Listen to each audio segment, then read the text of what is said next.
Uma das discussões da Base Nacional Comum Curricular é como se dá um ensino de história e geografia. O que essa moçada tem que aprender hoje em dia? O Conexão quer discutir esse assunto e entender essas decisões, como é que elas acontecem? É no chão de escola, é no dia a dia, né? Ou deve ser a Base Comum Curricular a responsável por induzir essas mudanças? Aqui no estúdio estão Igor Cassiano, professor de Geografia, e também Igor Pereira, Igor com H aqui do meu lado, o Igor Ferreira, perdão, que é de História. Falei certo agora, né? Bom, meninos, obrigada por terem aberto esse espacinho aí na agenda de vocês. Eu acho que essa discussão ela tem que começar pelo que é estrutural nessas duas disciplinas, assim, o que é a espinha dorsal na visão de vocês, né, para cada uma das disciplinas, no fundamental, né? O ensino médio ainda vai ser discutido na base comum curricular, mas por enquanto a gente está falando de fundamental. Vou começar por você, por favor. Eu acredito que é fundamental, assim, de um modo geral, para o ensino de história, o reconhecimento de como se faz a disciplina, de como ela se constrói. Ou seja, há algumas categorias que a gente chama de categorias do conhecimento, que são categorias sem as quais a gente não produz história. Então, o tempo, o espaço e a agência histórica. Então, a gente tem que reconhecer esses elementos básicos. O que é agência histórica? É a capacidade dos indivíduos de agirem a despeito dos constrangimentos que estão colocados, né? A gente sabe que há circunstâncias para todos nós. A gente tem um grau de autonomia que é um grau de autonomia limitado, constrangido, circunscrito a certos limites. Então, isso é a agência histórica, ou seja, o homem está sempre agindo, evidentemente, dentro de certas circunstâncias, certas limitações. Então, esse é um ponto inicial fundamental. Que é aquele contrato social que a gente faz, é um pouco nisso, né? De entender que a gente faz acordos apesar das limitações. E associado a isso também, eu acho que é fundamental a gente ter a cabeça que é o estudo sobre a diversidade, sobre a alteridade, sobre o eu, sobre o ele, sobre o nós.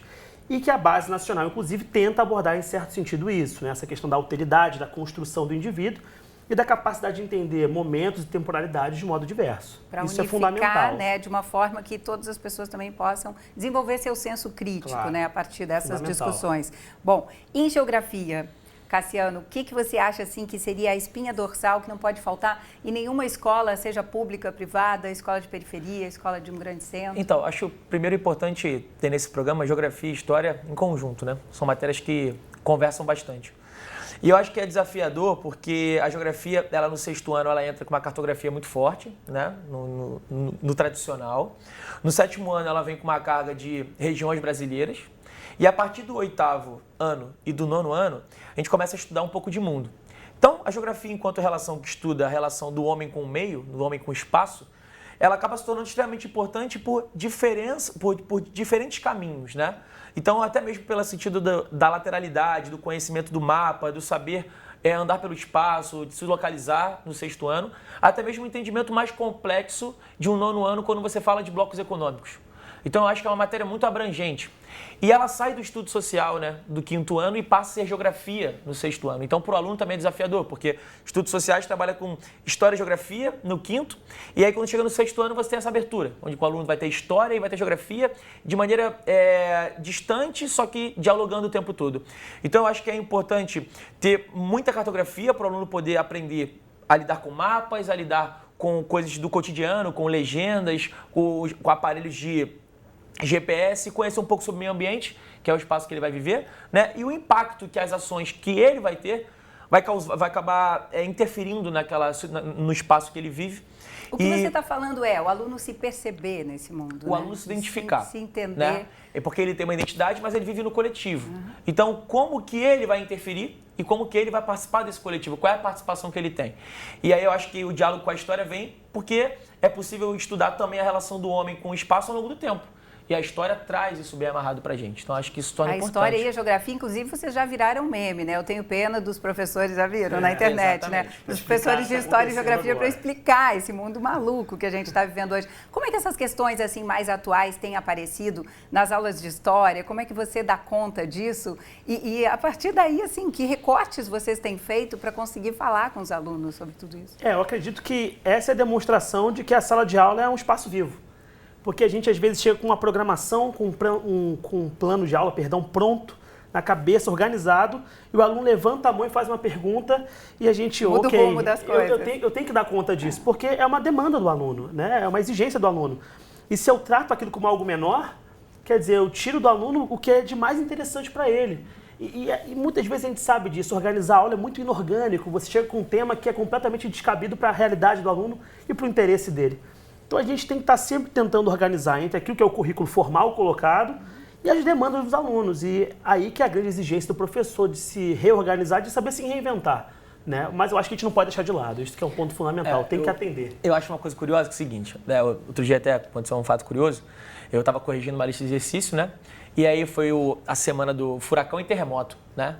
Então você focado ali na questão de corrigir, o aluno perguntou, professor, mas o que é um furacão? Qual é a diferença do furacão para um tornado? Por que acontece um terremoto? Esse terremoto, ele pode ser, dá para prever esse terremoto? E aí você fala, olha, há 3 meses atrás a gente estudou isso. Né? Mas eu expliquei em casa, mas faltou uma coisinha que eu não sabia, que eu não lembrava da aula. Então, esse diálogo entre o que ele vê na televisão e o que ele vê na mídia, para aquilo que o professor passa em sala de aula. E às vezes ele não vê a aplicação. Só que às vezes ele está em casa e a informação que a mídia passa para ele, seja pelo computador, pela internet, pela televisão, é a mesma que o professor já passou meses atrás. Então tem essa dele levar um pouco para casa, né, aquilo que ele aprende em sala de aula, mas também tem, ele assiste em casa e quer falar com o professor em sala de aula. Então, assim, e sinal que ele fixou a maior parte também, exatamente, né? Isso é importante, isso a gente ficar revendo, né? Agora, na base nacional, isso está contemplado? A questão das atualidades, do que está acontecendo no mundo de hoje? Você consegue perceber isso? E se você tem uma leitura crítica também sobre o texto? Eu acredito assim, que o texto ele tenta criar uma estrutura geral, né, que é a proposta, um pouco diferente dos PCNs. Os PCNs eram parâmetros mais amplos, era mais propositivo. Para quem não sabe, são os parâmetros curriculares nacionais. Exatamente, que eram muito mais amplos, né? E agora, essa medida parece um pouco mais assertiva, né, porque entende que aquilo que vai ser ensinado é um direito de aprendizagem, o aluno precisa aprender aquilo. É fundamental, é indispensável, imprescindível que ele aprenda isso. Mas, né, no meio das discussões, a gente sabe também que fica uma parte resguardada para o professor, ou seja, a BNCC vai dar conta de 60% a 70% do que vai ser tratado em sala de aula, e o resto o professor traria, a escola traria. Eu acho que a atualidade ela acaba entrando nesse momento, nesse espaço. Nesse percentual também. Nesse percentual, porque pelo que eu pude ler do texto para o ensino fundamental, que é o que tem disponível, isso não está tão colocado de modo objetivo, de modo concreto. E aí cabe o professor fazer as adequações que acredita que são pertinentes para o aluno dele. E em relação às regionalidades, né? Porque isso é uma questão que a gente já tratou aqui também de outras disciplinas na base, isso sempre aparece, né? Como também você conseguir mostrar para aquele cidadão que está morando no Acre, né? E o cara que está morando em Florianópolis, né? Que ele pode tratar de um mesmo assunto, mas que também é interessante que ele conheça a sua história local, a história da região. Eu acho que esse é o grande desafio. A gente tem até um conceito geográfico que a gente trabalha com região, né? Que é entender uma região a partir de um aspecto que nós vamos estudar. Então, pensar em uma característica semelhante a uma área e determinar aquilo ali uma região. Mas são regionalidades completamente diferentes. A gente pode falar que dentro de um Brasil existem outros muitos, né? Então, até as demandas que nós temos, até mesmo falando das comunidades escolares que havíamos discutido, até mesmo do aparato escolar que nós temos, dependendo do local, é totalmente diferente do que você tem em Florianópolis para o que você tem no Piauí, por exemplo. Então, saber que existem regionalidades com estruturas e cotidianos diferentes, é fundamental para o professor saber até que ponto, até onde ele deve ir, até onde ele não deve ir, que assunto ele deve abordar ou que não deve ser abordado. Então, acho que a palavra que vale para esse momento é a autonomia. Né? Até que ponto o professor vai ter autonomia para poder pegar essa base e trabalhar de acordo com a necessidade e com o momento que ele está vivendo, com o momento que o nosso país passa, com a conjuntura que nós temos hoje. Então, eu acho que dando a autonomia, obviamente com um certo rumo, você tem tudo para ter um sucesso nessa base. O que você ia falar, Igor? Não, eu estava no caminho da autonomia também, refletindo sobre, né, a questão da autonomia. Esse percentual também, né, que você já pois destacou. eu acho que isso é importante, né? O professor precisa ter uma autonomia pedagógica. Eu acho que a gente tem um campo da prescrição no currículo, né, tem aquilo que é prescrito, mas tem um campo de agência também do professor que é importante, fundamental, porque no final das contas, todo currículo também tem de modo subjacente uns valores. Então, se o professor também não tiver um grau de autonomia para trabalhar esses valores, ele vai estar reproduzindo outros valores com os quais nem sempre ele vai concordar. Então, que eu acho que é um dos dilemas de uma base. Pois mas aí a gente cai também na questão da formação desses professores, né? Essa formação mais ampla. Os meninos, daqui a pouco a gente vai mostrar, eles têm inclusive canais no YouTube, no Facebook e tal. Então, por isso, tem essa desenvoltura para falar na frente das câmeras, né? Esse repertório todo que vocês têm, que é diferente e qualifica vocês num outro nível, né? No caso de vocês, os dois são formados em curso superior, Sim. faculdade. Sim. E aí, já fizeram pós-graduação? Eu Ainda cheguei não. a fazer pós. Fez pós em quê? Fiz pós em supervisão e coordenação escolar. Porque Coordenação escolar. antes do projeto que você comentou, o meu objetivo era chegar à coordenação. Era chegar a coordenar uma instituição de ensino. Então tinha isso muito enraizado. Mas você é um jovem ainda, Mas pode aí- fazer isso o resto da vida. exatamente. Ele tem Mas, 27 anos. Assim, com o tempo eu espero ter a qualificação necessária para poder ocupar um lugar como esse. Mas não sei mais se eu quero, né? Então são Sei. tantas possibilidades, né? São tantos caminhos. O bom da vida hoje é isso, né? Que as acho que possibilidades estão sempre abertas, né? Para Exatamente. você não precisar ficar fixo numa coisa só. No seu caso, você fez um mestrado. Está fazendo? Minha graduação é em História, não, mestrado eu já fechei. Eu tenho mestrado em Currículo e Cultura pela UFRJ e agora estou fazendo doutorado, mas no campo da História. Eu fiz um retorno, vamos dizer assim, para a História, né? E estou no segundo ano do doutorado. E a questão agora é continuar realmente, porque essa qualificação é fundamental, né? Sim. A gente, como professor, se a gente para, a gente realmente trava, né? A gente E só sempre, desaprende. né? Quer dizer, ou a gente aprende ou desaprende. Manter não tem como. Tem que... Agora, são Implementar. realidades completamente diferentes, né? Aqui a gente já tem duas realidades, né? Onde o Cassiano dá aula numa escola particular, na Zona Sul do Rio de Janeiro e tal, e você dá aula numa escola federal, né? Que é o Pedro II, também aqui no Rio de Janeiro, na Zona Sul, o de Botafogo? Não, é de São Cristóvão. O de São Cristóvão, né? Também, portanto, com realidades distintas, eu digo socioeconômicas, especialmente, né? Agora, isso são... a gente está falando também de um Brasil como o nosso, né? Complexo, territorial, né? Essa coisa toda quase continental, né? Em tamanho. Como é que vocês imaginam que essa formação ou a base vai ser entendida nos rincões do Brasil?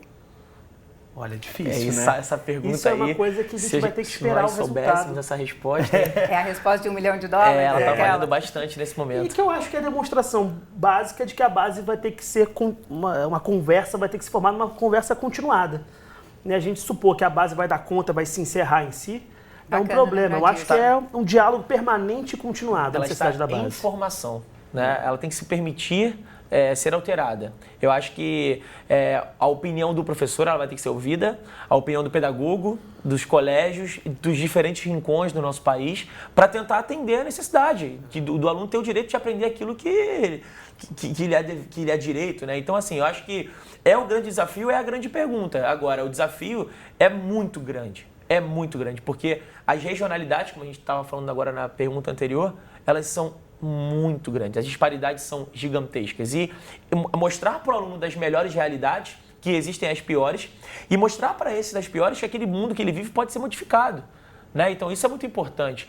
Até levar informação para ele ver que existe uma possibilidade de mudança, de chegada a um novo patamar, através do estudo, através da educação, e que ele precisa ter e lutar por aquele direito. Porque a gente vê cidades do interior do nosso país onde a educação praticamente não existe. Né? Então a comunidade escolar, a comunidade, no caso, tem que se mobilizar para deixar de ser comunidade e passar a ser escolar, com uma escola, mesmo que pequena e acanhada, mas que leve a alfabetização, para que leve os números, para que a pessoa possa se desenvolver. Eu acho que isso é fundamental. Minha única experiência com isso, dessa variabilidade, é que eu estudei na minha infância em Macapá, né, no norte do país, a capital do Amapá. Até que idade? Então, até uns 10 anos de idade.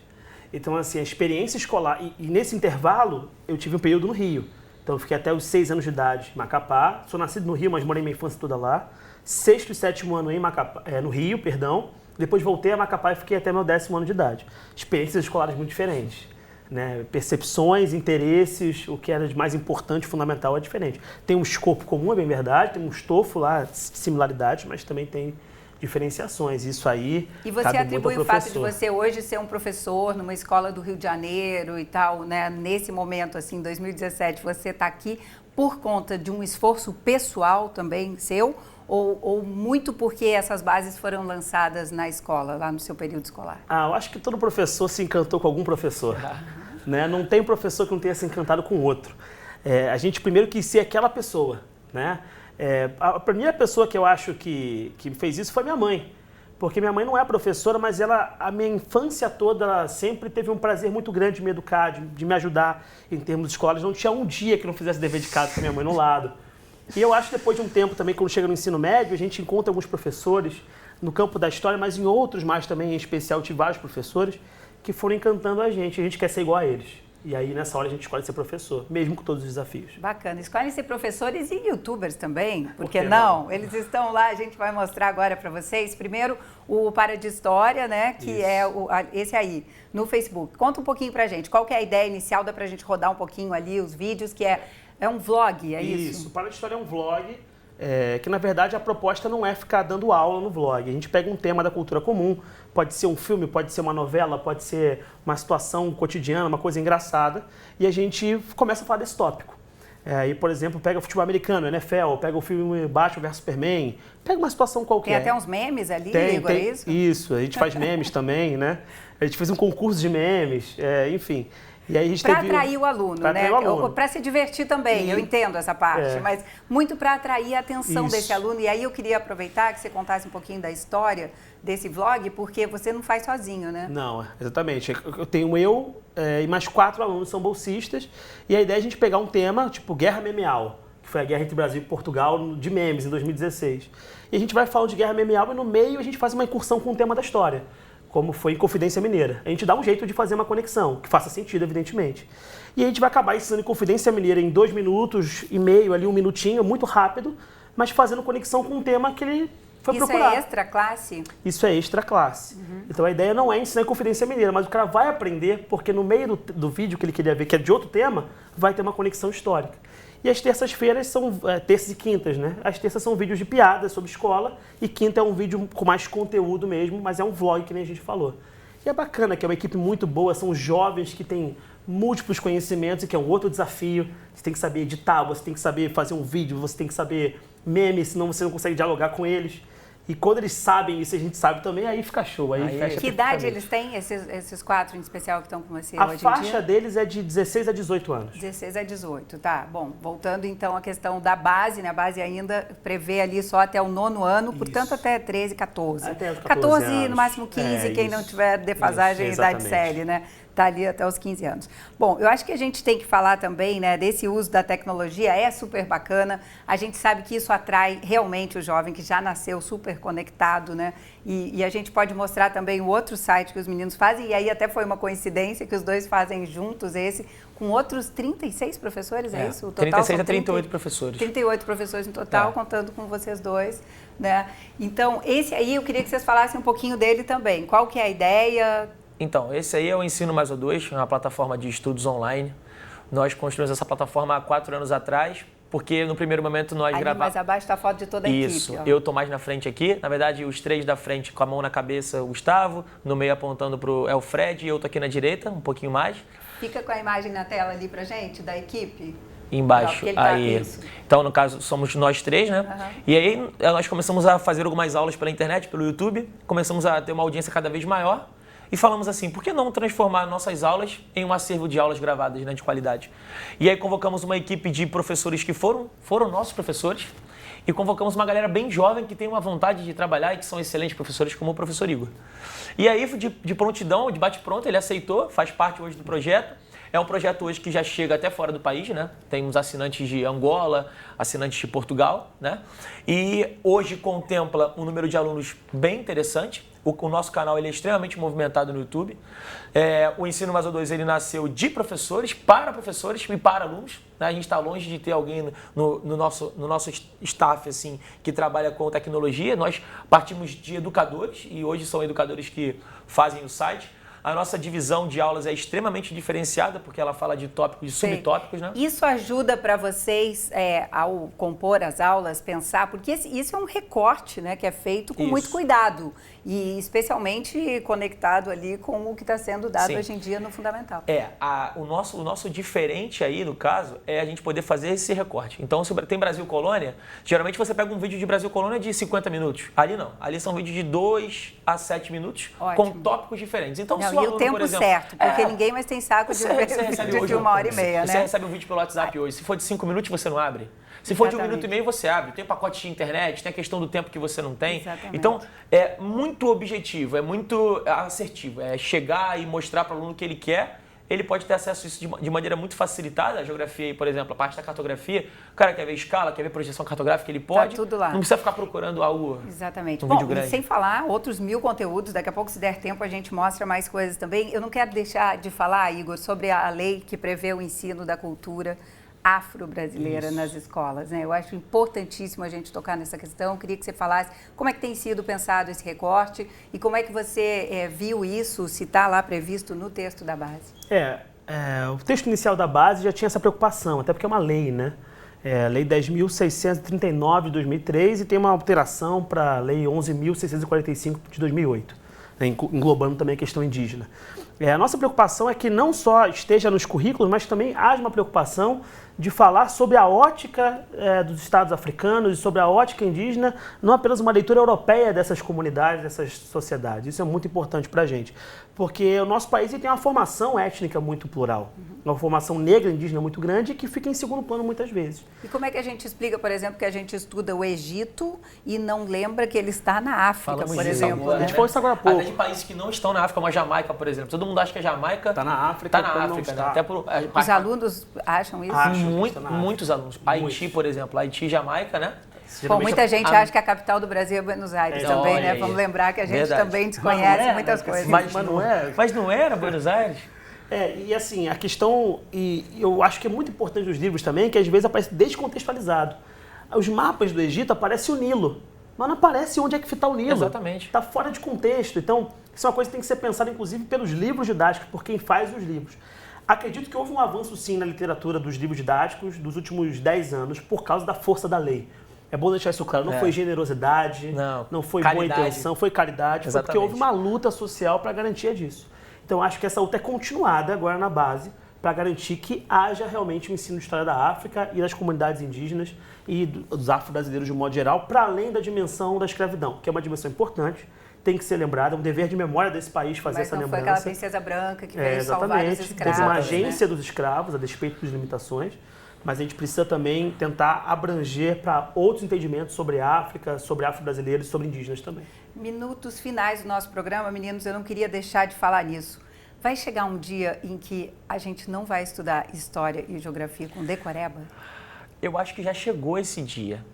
Eu acho que a década de 70, a década de 80, na geografia, ela está ficando cada vez mais para trás. Eu acho que hoje a geografia já é bem crítica. Acho que ela já se transformou bastante, mas acho que pode mais, acho que cabe mais, acho que tem mais espaço para isso. E quanto mais cedo essa discussão acontecer, melhor.